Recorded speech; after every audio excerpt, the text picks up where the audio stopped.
د کجکي ولسوالۍ د برېښنا د تولید له فابریکې څخه تر موسی قلعه ولسوالۍ پورې د 30.5 کیلومتره مستقل ډبل برېښنایي مزي د غځېدو 240 برېښنایي پایو او 40 قلمه برېښنایي تجهیزاتو د نصب د پروژې چارې پیل شوې. د هلمند د برېښنا رئیس حافظ هدایت الله محمد وایي دا پروژه په 113 میلیونه افغانیو قرارداد ورکول شوی چې د قرارداد موده 6 میاشتې ده.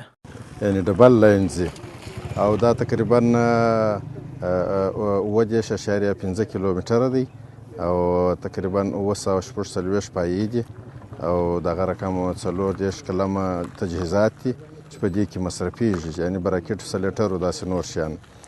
نو دا پروژه چې ده دا د شرکت تخصص د خلکو په غوښتنه باندې او د امیرالمؤمنین شیخ صاحب حفظه الله له طرفه دې ته بودیجه منظور شوله او د برېښنا د عمومي ریاست په کوشش باندې دا پروژه تدارکاتو ته ولاړه چې بیا دغه شرکت سره قرارداد وشو او دا شرکت دا دی چې تاسو یې وینئ چې نن یې د دې افتتاح وشوله.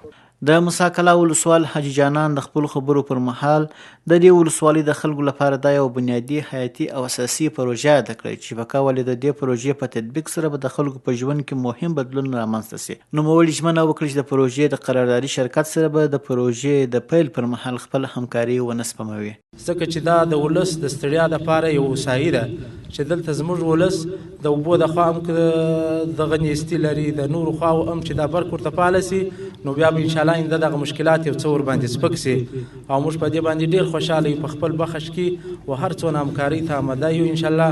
که د چا که د برېښنا والا په دې کې، که د شرکت والا یې، که د امنیتي لحاظ انشاءالله موږ بس ورته آماده یو 24 ساعته چې ما زموږ سره معلومات وسي انشاءالله موږ په خپل برخه کې همکارۍ ته ژمن یو. د موسی قلعه ولسوالۍ قومي مشر حاجي شاغا وایي اسلامي امارت د بنسټیزو او اساسي پروژو د ښه تطبیق لپاره سپېڅلې اراده او نیت لري. وایي د دې شرعي نظام اطاعت کوي او ولسونه د داسې بنسټیزو پروژو په پلي کېدو سره ورسره ملاتړي او همکار دي. دا چې د قانون راته ایښی چې دا خدایي قانون دی چې دا شرعي نظام دی نو چې زه پر ځان نه قبلوم نو څوک یې قبلوي؟ نو دا نظام نه غواړم. الله تعالی دې په دې دنیا او په آخرت کې دا خلک کامیاب کړي. موږ ځینې خوشحاله یو، موږ ځینې خوشحاله یو، الله تعالی دې ځینې راضي شي. ذوالجلال دې زموږ د دوی اتفاق او اتحاد نه خرابوي. الله تعالی دې مو په دنیا او آخرت سره ملګري کړي. د کجکي ولسوالۍ دیني عالم شیخ الحدیث فیاض مولوي د خپل خبرو پر مهال د اسلامي امارت له خدمتونو او شفافو برنامو ملاتړ وکړ.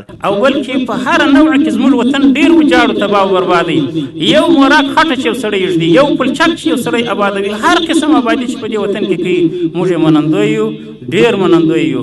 الله جل شانه دې اجر عظیم ورته ورکړي. د هلمند د برېښنا رئیس د معلوماتو پر اساس د اوس لپاره عمومي برېښنایي مزي اصلاح کوي، خو کوشش کوي چې په راتلونکي په کلیوالي سیمو کې برېښنایي تخنیکي ستونزې حل او 24 ساعت متوازنه برېښنا تر ټولو خلکو پورې ورسوي.